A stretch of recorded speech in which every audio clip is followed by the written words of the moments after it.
और इस खबर पर ज्यादा जानकारी के लिए हमारे साथ हमारे वरिष्ठ संवाददाता राजकुमार चौधरी लाइव जुड़ चुके हैं दिल्ली से। उनका रुख करते हैं। राजकुमार, बड़ी बैठक बुलाई गई है विदेशी राजनयिकों के साथ, यह अहम बैठक विदेश मंत्रालय में, बैठक को लेकर क्या कुछ जानकारी मिल पा रही है? देखिए दीपिका, ये जो पूरा प्रकरण अगर इसमें देखा जाए तो 48 घंटे की जो इन्वेस्टिगेशन हुई है उसके दौरान जो तथ्य सामने आए हैं उन तथ्यों को पूरी दुनिया तक पहुंचाने के लिए भारतीय जनता पार्टी की सरकार और भारत सरकार ने ये निर्णय लिया है।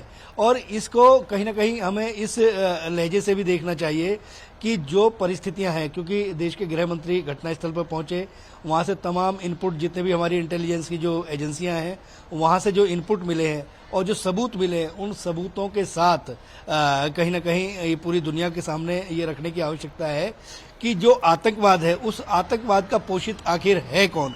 जिस तरीके से भारतीय जनता पार्टी, जिस तरीके से भारत सरकार ने जो निर्णय लिए हैं, क्योंकि पिछले अगले 48 घंटे में जो भी पाकिस्तान के वीजाज हैं उनको कहीं ना कहीं प्रभावित करने का जो निर्णय लिया है और जो बड़े निर्णय हैं, क्योंकि हम चाहे तमाम तरीके की जो परिस्थितियां हैं उन परिस्थितियों से जो जूझते हुए ये जो निर्णय है, इन निर्णयों को इस तरीके से भी देखा जाना चाहिए कि तमाम जो स्थितियां हैं उन स्थितियों से भारत किस तरीके से दो चार हो रहा है। जिस तरीके से हमारे नागरिक, निहत्थे नागरिकों को शूट किया गया है वो कहीं ना कहीं बहुत विभत्स घटना है। और इस घटना को लेकर हिंदुस्तान की जो एजेंसियां हैं उन एजेंसियों की लगातार कार्रवाई चल रही है। और जिस तरीके से ये 20 जो राजनीति के जो राजदूत हैं उन राजदूतों को बुलाकर और उनके साथ एक जानकारी जरूर शेयर की जाए, क्योंकि तमाम जो देश हैं, जिन देशों ने ये जो घटना थी इस घटना की निंदा की, उस निंदा के बाद कहीं ना कहीं हिंदुस्तान की तरफ से भी एक जिम्मेदारी बनती है कि आखिर उन देशों तक ये सच जरूर जाना चाहिए, तथ्य जरूर जाने चाहिए जिन तथ्यों की जांच अभी तक 48 घंटे में हुई है। तो जो 48 घंटे में तमाम जो सबूत जो मिले हैं ये इन राजदूतों के सामने रखे जाएंगे ताकि वो अपने देशों तक अपनी जिम्मेदारियों के साथ, क्योंकि एक सिस्टम होता है दीपिका किसी चीज को करने का, किसी चीज को बताने का, क्योंकि बहुत कॉन्फिडेंशियल आईबी की एनआईए की जो टीमें हैं वो टीमें लगातार वहां से सबूत इकट्ठा करें। जो बुलेट हैं वो बुलेट वहां से मिले हैं वो सारे इकट्ठे किए गए हैं।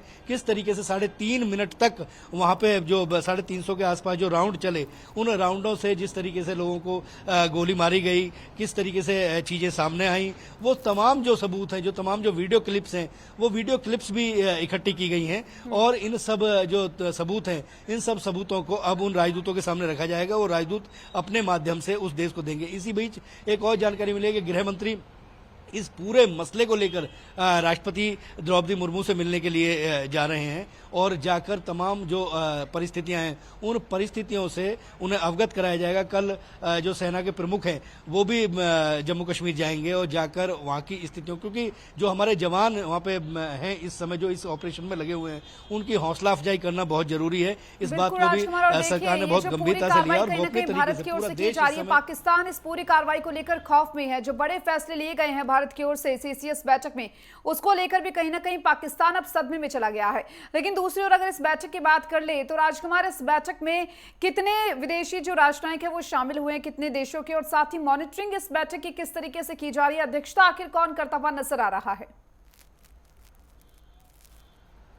देखिए ये जो पूरा प्रकरण है इसमें विदेश सचिव जो है वो इसमें ब्रीफिंग करेंगे। जो जानकारी मिली है उसके अलावा अमेरिका के साथ साथ रूस के जो राजदूत हैं उनको भी इसमें आमंत्रित किया गया और उन सब देशों के जो देश मित्र हैं, चाहे हम नेपाल की बात कर लें, चाहे हम बांग्लादेश की बात कर लें, चाहे हम तमाम और देशों को, क्योंकि पाकिस्तान को छोड़कर बाकी तमाम जितने भी देश हैं जिनके यहाँ पे राजदूत हैं उनको बुलाकर एक बार ये बताने का जरूर प्रयास किया जा रहा है, क्योंकि उन देशों की तरफ से भी एक बात जरूर कही जा रही थी, क्योंकि उन्होंने इस घटना की निंदा की और उस निंदा के बाद जिस तरीके से एकाग्र हुआ सरकार ने यह निर्णय लिया कि उनको बुलाकर कम से कम उनके सामने एक सबूत, एक मिसाल जो है पेश की जाए। क्योंकि दुनिया की सबसे महाशक्ति होने का जो दावा करने वाले जो देश हैं वो कहीं ना कहीं जो अमेरिका और रूस की हम बात करें तो इन देशों को जरूर भरोसे में लेना चाहती है भारत सरकार, उसी का एक निर्णय है। तो विदेश सचिव इसको पूरी तरीके से मॉनिटरिंग करके जो सबूत है उन सबूतों को पेश करेंगे और इसके बाद फिर एक ब्रीफिंग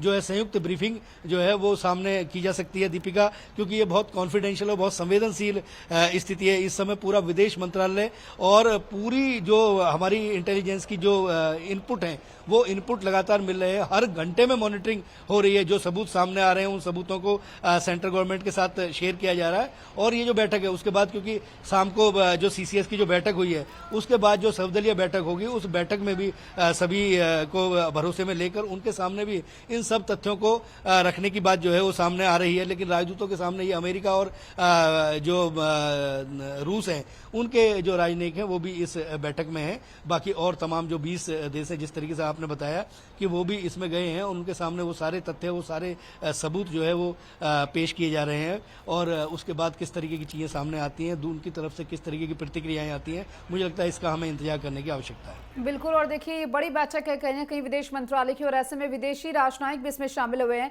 लेकिन इसके अलावा अगर बात करें राजकुमार, क्योंकि देखिए पूरे देश में बदले की आंख है इस वक्त कि भारत आखिर इस पूरे आतंकी हमले का किस तरीके से जवाब देगा। लेकिन दूसरी ओर अगर पाकिस्तान की बात करें, क्या लग रहा है उनमें किस तरीके का खौफ होगा, क्योंकि देखिए बड़े फैसले ले लिए हैं भारत सरकार ने पाकिस्तान के खिलाफ। देखिए दीपिका, अगर मैं उदाहरण के तौर पर बताऊं तो इस समय तहव्वुर राणा भारत की जो एनआईए है उसकी जो रिमांड है उस रिमांड पर है, और वो पाकिस्तान में जन्मा और पाकिस्तान की जो सेना थी उसमें वो डॉक्टर रहा। बाद में उसको कनाडा में डिपोर्ट किया गया। तो ये जो सबूत है, कसाब जो प्रकरण जो हुआ, अगर हम 2008 की बात करने, थोड़ा इतिहास के पन्नों को पलटते तो उसमें बेनकाब हुआ है पाकिस्तान। तो पाकिस्तान को अब मुंह छिपाने की बिल्कुल आवश्यकता पड़ रही है। पूरी दुनिया में जो अंतर्राष्ट्रीय स्तर है उस पर निश्चित तौर पर दबाव बनेगा। और भारत ने जिस तरीके के कठोर निर्णय लिए 48 घंटे में, ये जो निर्णय है ये और भरोसेमंद हो सकते हैं। मैं बता रहा था कि वो अटारी का जो बॉर्डर है उससे बहुत सारे ऐसे सामान हैं जो हिंदुस्तान की तरफ से वहां भेजे जाते हैं। उस बॉर्डर को पूरी तरीके से सील कर दिया है। तो और जो 1960 में जो सिंधु जो जल संधि हुई थी, उस संधि को लेकर भी तमाम तरह के तथ्य जो है वो लिए जा रहे हैं। समझौता जो हुआ है उस समझौते को लेकर भी भारत सरकार कोई ना कोई बड़े निर्णय ले सकते हैं। तो ये जो अर्थव्यवस्था है, सांस्कृतिक तमाम जो बेनकाब होते हो, जो पीओके में जो वहां पे आतंकवादी जो संगठन चल रहे हैं, जो आतंकवादी इन घटनाओं को अंजाम दे रहे हैं, उसमें कहीं ना कहीं पाकिस्तान जो है वो बेनकाब होता हुआ दिख रहा है। और अंतर्राष्ट्रीय स्तर पर जिस तरीके से कूटनीतिक जो रणनीति बनाई गई है जिसमें 20 देशों के राजनयिक आएंगे, उसके बाद और प्रेशर अंतर्राष्ट्रीय स्तर पर क्रिएट होगा। बिल्कुल राजकुमार, देखिए एक तरफ पाकिस्तान खौफ में है, दूसरी तरफ भारत पे लगातार बैठकों का दौर जारी है, और आज भी विदेश मंत्रालय में ये जो बैठक हो रही है काफी अहम मानी जा रही है। देखते हैं क्या कुछ जानकारी इस बैठक से निकलकर सामने आती है। बहुत बहुत शुक्रिया फिलहाल तमाम जानकारी को विस्तार से साझा करने के लिए।